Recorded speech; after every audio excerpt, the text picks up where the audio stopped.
लेकिन उनकी यादें कभी हमारा साथ नहीं छोड़ती। ये कहानी है जय और मीरा की, दो ऐसे दोस्तों की जिनकी दोस्ती बचपन में शुरू हुई, लेकिन किस्मत ने उनकी कहानी को एक अलग ही मोड़ दे दिया। शहर की मशहूर ग्रीन वैली कॉलोनी, सुबह का समय था। सड़क पर बच्चे स्कूल जाने की तैयारी कर रहे थे। जय बेटा, जल्दी नीचे आ जाओ, स्कूल बस आने वाली है। मम्मी, मेरी मैथ्स वाली कॉपी नहीं मिल रही। पहले ढंग से सामान रखा करो। आंटी, जय को बोलिए जल्दी आए। जय और मीरा दोनों एक ही स्कूल में पढ़ते थे, एक ही बस से आते जाते थे और पूरा दिन साथ बिताते थे। स्कूल में अगर जय शरारत करता तो शिकायत मीरा करती, और अगर कोई मीरा को परेशान करता तो सबसे पहले लड़ने जय पहुंच जाता। बहुत अच्छा गया। देख लेना, पहला नंबर मेरा आएगा। सपने देखना अच्छी बात है।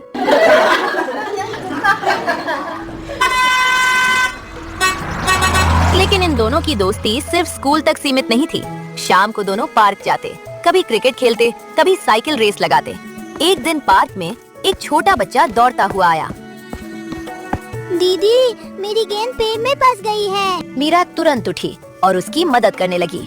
कुछ देर बाद गेंद नीचे गिर गई। बच्चा खुश होकर चला गया। तुम हमेशा सबकी मदद क्यों करती हो?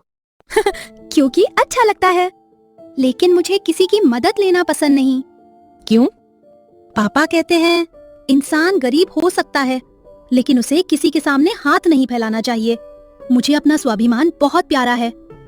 लेकिन ये बात उसके दिल में कहीं गहराई तक उतर गई। उधर दोनों की मम्मियां भी अच्छी दोस्त थीं। अक्सर शाम को साथ बैठती, चाय पीती और बच्चों की बातें करती। लेकिन सबसे खास दिन होता था रविवार, क्योंकि रविवार को मीरा के पापा रमेश जी अपनी मशहूर बिरयानी बनाते थे। पूरी कॉलोनी उस खुशबू को पहचानती थी। उस दिन भी दोनों परिवार छत पर बैठे थे। टेबल पर गर्मा गर्म बिरयानी रखी थी। आज की बिरयानी सबसे स्पेशल है। मेरे पापा दुनिया की सबसे अच्छी बिरयानी बनाते हैं।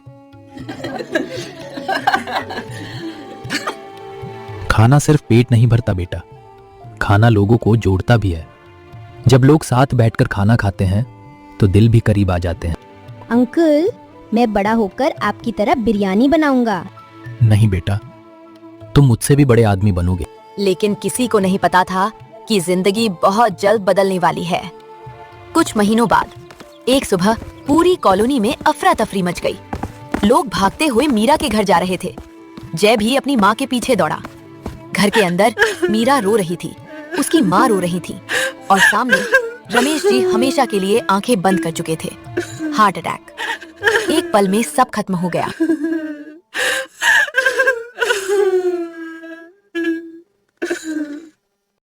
जिस घर में हर रविवार हंसी गूंजती थी, वहां अब सिर्फ सन्नाटा था। मीरा कई दिनों तक स्कूल नहीं गई। रमेश जी के जाने के बाद घर चलाना बहुत मुश्किल हो गया। मीरा की माँ ने सिलाई का काम शुरू किया, दिन रात मेहनत की। लेकिन शहर में अकेले रहना आसान नहीं था। किराया, बिजली, खर्च सब बढ़ते जा रहे थे। आखिर एक दिन उन्होंने फैसला कर लिया, उन्हें गांव वापस जाना होगा। जब जय को ये बात पता चली तो वो दौड़ता हुआ मीरा के घर पहुंचा। बाहर ट्रक खड़ा था, सामान लादा जा रहा था। मीरा चुपचाप खड़ी थी। सच में जा रही हो? फिर वापस कब आओगी? मीरा चुप रही, क्योंकि उसे खुद नहीं पता था। फिर वो अंदर गई और एक छोटी गुल्लक लेकर बाहर आई। ये तुम रख लो। क्यों? ताकि मुझे भूल ना जाओ। एक बात याद रखना, इंसान को कभी अपने स्वाभिमान से समझौता नहीं करना चाहिए। मुझे किसी का एहसान लेना आज भी पसंद नहीं। उस दिन सिर्फ दो दोस्त अलग नहीं हुए थे, उनका बचपन भी उनसे दूर चला गया था। समय किसी के लिए नहीं रुकता, और देखते ही देखते पूरे 10 साल गुजर गए। उधर जय अब बच्चा नहीं रहा था। उसने पढ़ाई पूरी की, कड़ी मेहनत की, अपना छोटा सा बिजनेस शुरू किया। शुरुआत आसान नहीं थी। कई बार उसे लगा कि शायद वो सफल नहीं हो पाएगा, लेकिन हर बार उसे रमेश जी की बात याद आती, तुम मुझसे भी बड़े आदमी बनोगे। और यही बात उसे आगे बढ़ने की ताकत देती रही। धीरे धीरे उसका बिजनेस बढ़ता गया।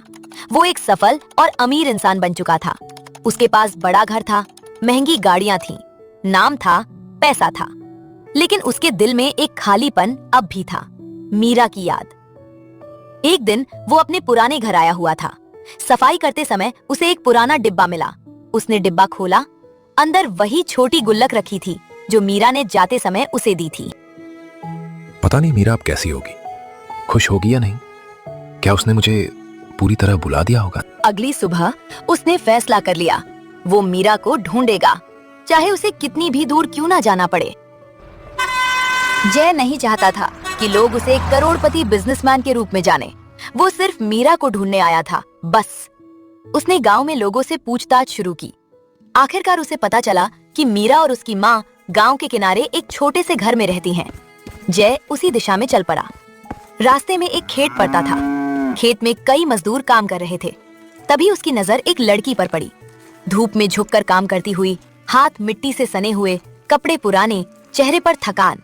लेकिन वो चेहरा, जय के कदम वहीं रुक गए। उसका दिल तेज धड़कने लगा। मीरा, सुनिए। जी? आप मीरा है ना? हाँ, लेकिन आप कौन है? बस यही जय समझ गया कि मीरा उसे पहचान नहीं पाई है। 10 साल बहुत होते हैं। अगर मैं इसके सामने अमीर बन के जाऊंगा तो ये शायद मेरी मदद कभी स्वीकार नहीं करेगी। ये वही मीरा है जो बचपन में भी अपने स्वाभिमान को सबसे ऊपर रखती थी। मैं पास वाले गांव से आया हूँ, काम की तलाश में। काम मिलना आसान नहीं है यहाँ। फिर भी कोशिश कर रहा हूँ। कुछ देर दोनों बातें करते रहे। शाम होने लगी। जय ने कहा, अगर एक रात रुकने की जगह मिल जाती तो बड़ी मेहरबानी होती। हमारा घर बहुत छोटा है, लेकिन अगर आपको दिक्कत ना हो तो चल सकते हैं।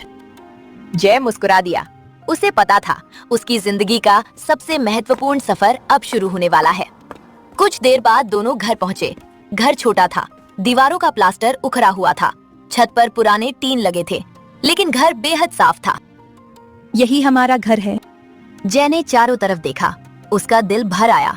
उसे याद आया कभी यही परिवार शहर में कितना खुशहाल था।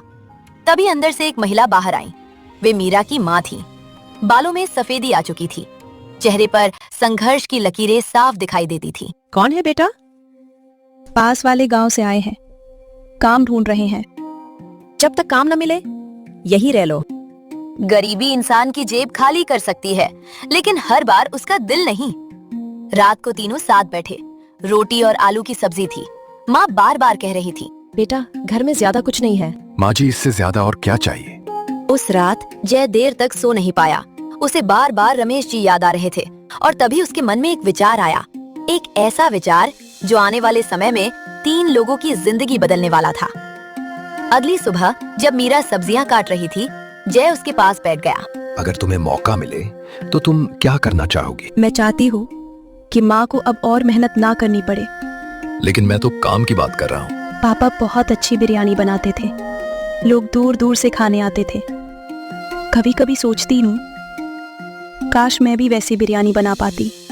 तो फिर बिरयानी ही बेचते हैं। क्या?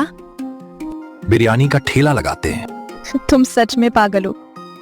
उस दिन जब जय ने बिरयानी का ठेला लगाने का सुझाव दिया तो मीरा को ये मजाक जैसा लगा। लेकिन रात भर वो सो नहीं पाई। बार बार उसे अपने पापा की बातें याद आ रही थी। रमेश जी अक्सर कहा करते थे, अच्छा खाना तभी लोगों के दिल तक पहुंचने से नहीं रुकता। मीरा को शक होने लगा है कि कोई अजनबी उसके लिए इतना क्यों कर रहा है। मीरा आंगन में बैठी आसमान की तरफ देख रही थी। जय भी पास आकर बैठ गया। कुछ पल तक दोनों के बीच खामोशी रही, लेकिन इस बार मीरा के मन में एक सवाल बार बार घूम रहा था। एक बात पूछूं? पूछो। तुम मेरी इतनी मदद क्यों कर रहे हो? मदद कहाँ कर रहा हूँ? मतलब मत बदलो। पहले रहने की जगह मांगी, फिर मेरे साथ खेत में काम किया, अब बिजनेस शुरू करवाने की बात कर रहे हो। आखिर क्यों? जय झूठ बोल रहा था, लेकिन उसके शब्दों में सच्चा दर्द था, क्योंकि उसने मीरा को तकलीफ में सचमुच देखा था। क्योंकि मुझे भी पैसों की जरूरत है। मतलब? मेरे माँ बाप बहुत गरीब हैं। मैं घर छोड़कर काम ढूंढने निकला हूँ। सोचा था शहर जाऊंगा, कुछ कमाऊंगा, फिर उन्हें अच्छे दिन दूंगा। तो फिर यहाँ क्यों रुके हो? क्योंकि पहली बार किसी ने मुझे अपने घर में जगह दी है, वरना जहां गया लोगों ने दरवाजे बंद कर दिए। लेकिन फिर भी तुम्हें मेरी इतनी चिंता क्यों है? क्योंकि मैं जानता हूं गरीबी कैसी होती है। जब घर में जरूरतें ज्यादा और पैसे कम होते हैं तब कैसा लगता है। मैं वो सब देख चुका हूं। जय झूठ बोल रहा था, लेकिन उसके शब्दों में सच्चा दर्द था, क्योंकि उसने मीरा को तकलीफ में सचमुच देखा था। तुम अजीब इंसान हो। ये तो बचपन